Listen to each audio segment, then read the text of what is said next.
नमस्कार दोस्तों। आज हम करेंगे हमारा पर्यावरण का दूसरा और आखिरी भाग।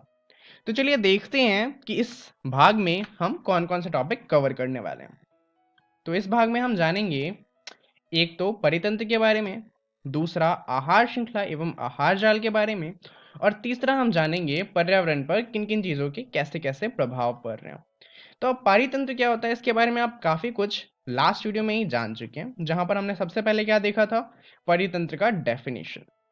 तो ये डेफिनेशन आपको पता है, आपकी बुक में भी लिखा हुआ है, तो आप इसे याद कर सकते हैं। उतना इम्पोर्टेंट नहीं है, एग्जाम टाइम पर याद ज़रूर कर लीजिएगा। उसके बाद हमने परितंत्र का एक एग्जाम्पल देखा था, जहाँ पर हमने देखा था कि पॉन्ड एक परितंत्र का एग्जाम्पल हो सकता है, जहाँ पर लिविंग कंपोनेंट वो सारे जीव हो जाएंगे जो जीवित हैं और नॉन लिविंग यानी कि अजैव कंपोनेंट वो हो जाएंगे जो जीवित नहीं है, जैसे कि पानी, सन, लकड़ी इत्यादि। तो ये सब चीज़ें तो हमने लास्ट वीडियो में ही पढ़ ली थी। चलिए अब थोड़ा सा आगे जानते हैं कि जीवन निर्वाह के लिए हम पहले ही जानते हैं कि तीन तरह की चीज़ें होती हैं। एक होता है उत्पादक, एक होता है उपभोक्ता और एक होता है अपघटक। इन तीन वर्गों में हमने सारे के सारे जीवों को बांटा हुआ है। अब इसके बारे में हम क्यों पढ़ रहे हैं वो जल्दी ही आप समझ जाएंगे। शुरुआत करते हैं उत्पादक से। उत्पादक कौन होते हैं? सभी पेड़ पौधे जो प्रकाश संश्लेषण की क्षमता रखते हैं वो उत्पादक कहलाते हैं। ऐसा क्यों? क्योंकि वो सूरज से एनर्जी लेकर अपना खाना खुद बनाने की क्षमता रखते हैं, और क्योंकि वो खाना खुद बना रहे हैं इसलिए उसे हम उत्पादक कहते हैं। उदाहरण के लिए पेड़ हो गए, और इनसे हमें क्या मिलता है? हमें मिलता है फ्रूट्स और वेजिटेबल्स जिनको हम खाते हैं। और अगर पेड़ ये फ्रूट्स और वेजिटेबल्स नहीं बनाते तो हम कुछ नहीं खा पाते और हम मर जाते हैं। तो क्योंकि हम अपना खाना खुद नहीं बना सकते और हम दूसरे पर निर्भर करते हैं हमारा खाना बनाने के लिए, इसलिए हम क्या कहलाते हैं? हम कहलाते हैं उपभोक्ता। तो उत्पादक पर भोजन के लिए प्रत्यक्ष या फिर अप्रत्यक्ष रूप से निर्भर रहने वाले जीव जंतु जो होते हैं वो उपभोक्ता कहलाते हैं। अब प्रत्यक्ष और अप्रत्यक्ष का क्या मतलब है? प्रत्यक्ष मतलब आप सीधा पेड़ पौधों को खा रहे हैं, और अप्रत्यक्ष का क्या मतलब हुआ? जो जीव जंतु पेड़ पौधों को खा रहे हैं आप जाकर उनको खा लें। तो दोनों ही तरीके से आपको तो ऊर्जा मिलेगी, और वो ऊर्जा बनाई किसने होगी? पेड़ पौधों ने। इसीलिए प्रत्यक्ष या अप्रत्यक्ष रूप से आप निर्भर पेड़ पर ही होते हैं। तो यहाँ पर उदाहरण क्या हो गया? जैसे कि डियर उदाहरण हो गया प्रत्यक्ष रूप से भोजन लेने वाला, क्योंकि डियर क्या करता है? वो सिर्फ पेड़ पौधे खाता है। वहीं पे हम अपनी बात करें तो डिपेंड करता है, अगर आप वेजिटेरियन हैं या वीगन हैं तो आप प्रत्यक्ष रूप से अपना भोजन लेंगे, परंतु अगर आप नॉन वेजिटेरियन हैं तो ज़रूरी नहीं है कि आप प्रत्यक्ष रूप से ही अपना भोजन लें। हो सकता है कि आप प्रत्यक्ष और अप्रत्यक्ष दोनों तरीके से भोजन को खाएं। अब तीसरी जो टाइप है वो है अपघटक की। अब अपघटक को उतनी वैल्यू नहीं दी जाती जितनी देनी चाहिए। ऐसा क्यों? क्योंकि आप समझते हैं ये छोटे मोटे जीव हैं, ये क्या ही करेंगे, परंतु इसकी वजह से बहुत बड़ी दिक्कत हो सकती है अगर ये ना हो। तो ये होते क्या है पहले वो समझते हैं। जीवाणु और कवक जैसे जो सूक्ष्म जीव होते हैं वो जो होते हैं ये मृत जीवों को खाते हैं और उनका अपमार्जन करते हैं, और इन्हें इसलिए हम कहते हैं अपघटक। इनके उदाहरण क्या होंगे? वॉर्म हो गया, मशरूम हो गया, इंसेक्ट, बैक्टीरिया, ये सब क्या करते हैं? जो ऑलरेडी मर चुके हैं उन चीज़ों को खाते हैं। अब ये इंपॉर्टेंट क्यों है, चलिए वो समझते हैं। मान लीजिए कि धरती पर इनमें से कोई भी था ही नहीं, मतलब धरती पर एक भी अपघटक नहीं बचा, और हमारे पास जो कुत्ता है वो मर गया। देख लीजिए मर चुका है, इसकी आंखें भी बंद है। तो यहाँ पे जो ये कुत्ता है इसके पास थोड़ी सी एनर्जी होगी जो इसने खाई थी, जैसे कि इसने पेड़ पौधे खाए होंगे या इसने कोई खाना खाया होगा। तो उससे क्या हुआ? थोड़ी सी एनर्जी अभी इसके अंदर है और ये मर गया।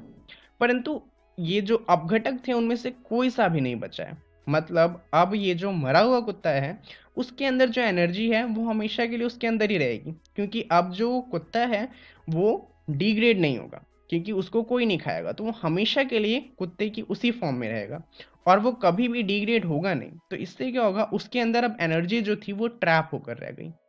अब उसके बाद मान लीजिए धीरे धीरे सारे जीव मरने लग जाएंगे, तो जितने भी पुराने जीव हैं उन सब के अंदर थोड़ी एनर्जी ट्रैप हो जाएगी।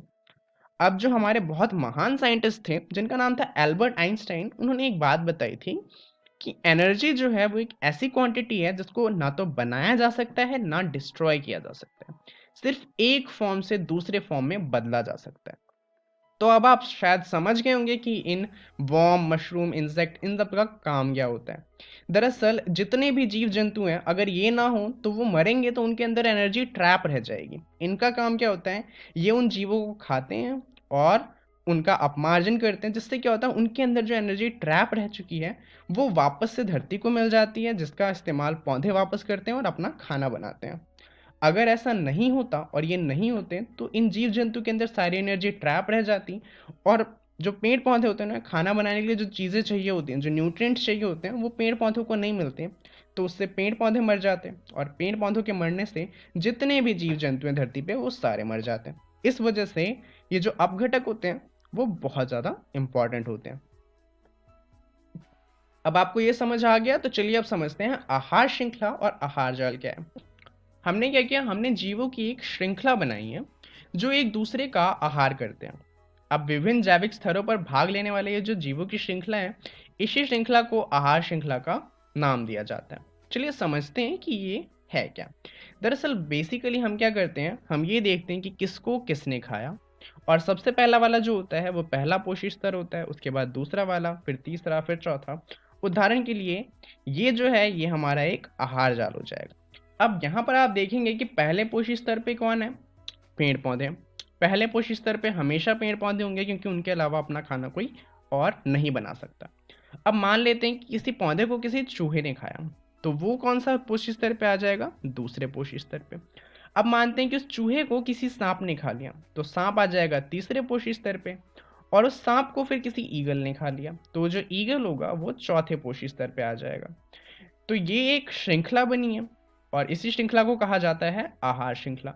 अब ये जो आहार श्रृंखला होती है वो ज़्यादातर 3, 4, 5 तक जाती है। इससे ज़्यादा लंबी आहार श्रृंखला ज़्यादातर देखने को नहीं मिलती। ऐसा क्यों होता है ये हम जल्दी ही समझेंगे।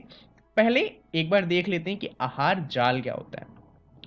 हम बहुत सारी आहार श्रृंखला को अगर एक साथ रख दें तो उसे ही कहा जाता है आहार जाल। और आहार जाल के सबसे टॉप पे जो जीव आता है वो हमेशा कार्निवोरस होता है, यानी कि जीव जंतुओं को खाने वाला। तो यहाँ पर आहार जाल के सबसे टॉप पे कौन आएगा, मानव, क्योंकि वो किसी भी चीज को खा सकता है बशर्ते वो खाने लायक हो। अब आहार जाल क्या हो गया वो आपको समझ में आ गया होगा। चलिए अब ये समझते हैं कि आहार श्रृंखला आखिर ज्यादा लंबी क्यों नहीं होती। अब इसको समझने के लिए आपको कुछ चीजें समझनी होंगी। जैसे कि हमने पढ़ा था कि जब ऊर्जा एक रूप से दूसरे रूप में परिवर्तित होती है तो पर्यावरण में कुछ मात्रा में व्यर्थ हो जाती है। आइंस्टाइन का कहना भी यही था कि ऊर्जा जो है वो किसी एक फॉर्म से दूसरे फॉर्म में बदल सकती है, परंतु जब वो एक फॉर्म से दूसरे फॉर्म में बदलती है तो जो दूसरा फॉर्म होता है वो थोड़ा कम यूजेबल होता है। तो इससे होता क्या है, ये है हमारा आहार श्रृंखला का पोषी स्तर, जहां पर सबसे पहले हमें ऊर्जा किससे मिलती है, सूरज से। उसके बाद सबसे पहले पोषी स्तर पे आता है उत्पादक, जो सूरज से सीधा ऊर्जा लेकर खाना बनाता है। उसके बाद शाकाहारी जीव आते हैं, फिर मांसाहारी जीव आते हैं, और फिर बड़े वाले मांसाहारी जीव आते हैं, जैसे कि टाइगर हो गया। तो यहाँ पे होता क्या है, मान लीजिए सूरज जो है वो बहुत सारी ऊर्जा बनाता है और बहुत सारी ऊर्जा धरती पर भेजता है, परंतु सारी ऊर्जा का सिर्फ 1% भाग जो होता है वो उत्पादक जो होते हैं वो एब्जॉर्ब कर पाते हैं। उसके बाद जो शाकाहारी जीव होते हैं वो सिर्फ 10% उसका एब्जॉर्ब कर पाते हैं जो उत्पादक को खाया। अब इस शाकाहारी जीव को कोई खाएगा तो उसके पास जितनी शाकाहारी के पास ऊर्जा है उसका भी 10% जाएगा। तो पहले वाले को छोड़कर उसके बाद जितने भी स्तर हैं उन सब पे ये 10% रहता है। इसी वजह से इसे हम कहते हैं 10% लॉ। अब चलिए नंबर वाइज समझते हैं कि आखिर यहाँ पर हो क्या रहा है। मान लीजिए सूरज बनाता है लगभग 1 करोड़ किलो जूल की ऊर्जा। इसका 1% एब्जॉर्ब होगा उत्पादक के पास। तो कोई पेड़ है वो उसमें से क्या करता है, 1 लाख ऊर्जा को किलो जूल में स्टोर कर पाता है। अब ये वास्तव के नंबर नहीं है, हमने बस समझने के लिए एक बड़ी संख्या ली है कि सूरज ने 1 किलो जूल ऊर्जा भेजी और उसका 1% यानी कि 1 लाख जूल जो ऊर्जा है वो शाकाहारी जीव ने अपने अंदर स्टोर करी, एब्जॉर्ब करी। अब शाकाहारी जीव को कोई और जीव खाएगा तो उसके अंदर वो जो 1 लाख किलो जूल ऊर्जा है उसका सिर्फ 10% आ पाएगा, यानी कि 10,000 किलो जूल। अब इसको कोई और खाएगा तो उसके अंदर उस 10,000 का भी 10% आएगा, यानी कि 1,000 किलो जूल। अब इस सांप को अगर कोई खाता है तो उसके अंदर कितनी ऊर्जा आएगी? 1000 का 10% कितना होता है? जी हाँ, 100 किलो जूल। तो उसके पास सिर्फ 100 किलो जूल ऊर्जा आएगी। अब आप देखिए सबसे ऊपर कितनी ऊर्जा थी? 1 करोड़ किलो जूल। सबसे नीचे कितनी ऊर्जा बची? 100 किलो जूल। तो अगर इस श्रृंखला को हम और आगे बढ़ाएंगे तो क्या होगा? सबसे नीचे जो आएगा उसके पास इतनी ऊर्जा आएगी ही नहीं कि वो सरवाइव कर सके। जैसा कि आप यहाँ पर देख सकते हैं, सूरज से सबसे नीचे वाले लेवल पर 0.001% ऊर्जा आई है। इसी वजह से आहार श्रृंखला बहुत ज़्यादा लंबी नहीं होती, क्योंकि अगर बहुत ज़्यादा लंबी आहार श्रृंखला बनाएंगे तो सबसे आखिर वाला जो जीव होगा वो कितनी भी चीज़ों को खा ले उसको ऊर्जा मिलेगी ही नहीं। तो इस वजह से वो क्या करेगा? वो उन जीवों को खाएगा जो पेड़ पौधों को खा रहे हैं या फिर पेड़ पौधों को खाने वाले जीवों को खा रहे हैं, और इसी वजह से आहार श्रृंखला बहुत लंबी नहीं हुआ करती। चलिए अब समझते हैं एक दिक्कत जो आहार श्रृंखला की वजह से आती है। वो क्या है कि आहार श्रृंखला की वजह से कई सारे हानिकारक रसायन जो होते हैं वो भी हमारे शरीर में आ जाते हैं। जैसे कि उदाहरण के लिए आपने देखा होगा कि कीड़ों वगैरह से बचाने के लिए हम क्या करते हैं, जो पेड़ पौधे होते हैं उनके ऊपर कीटनाशक डालते हैं। अब ये जो कीटनाशक होते हैं ये पेड़ पौधों से होते हुए हमारे शरीर में आ जाते हैं, और उसकी वजह से हमें दिक्कत होती है। और ये जो कीटनाशक होते हैं ये सिर्फ हम तक ही नहीं आते, हमसे जो हमारे होने वाले बच्चे हैं उनके अंदर भी जा सकते हैं।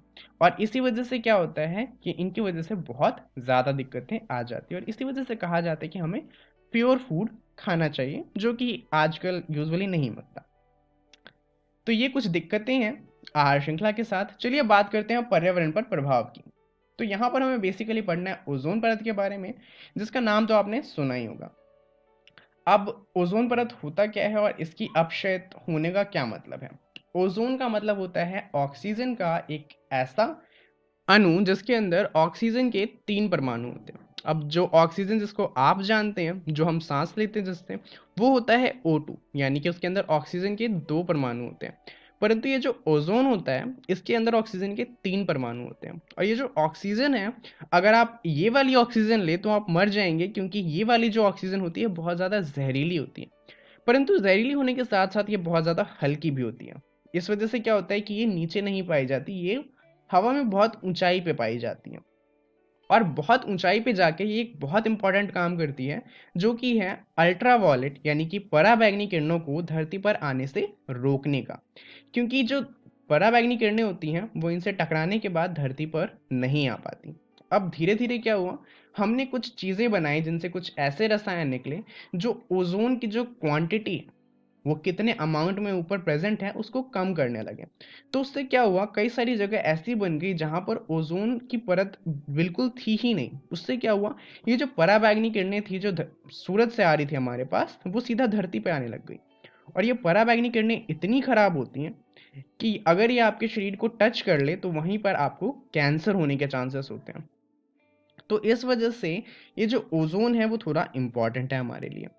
और इसी वजह से 1987 में संयुक्त राष्ट्र पर्यावरण कार्यक्रम जो है यूएनईपी, उन्होंने सर्वानुमति बनाई कि सीएफसी का उत्पादन जो है उसको 1986 के स्तर पर ही सीमित रखा जाए। अब ये सीएफसी क्या है?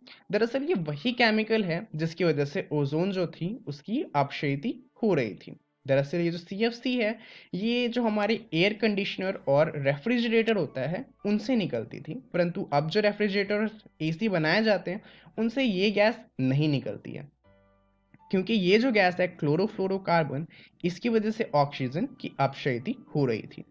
चलिए अब समझते हैं इस वीडियो में हमने क्या क्या जान लिया। एक तो हमने जाना पारितंत्र के बारे में, फिर जाना आहार श्रृंखला और आहार जाल के बारे में, जहां पर हमने 10% लॉ को जाना, और साथ में हमने जाना पर्यावरण पर प्रभाव, जहां पर हमने ओजोन के बारे में जाना।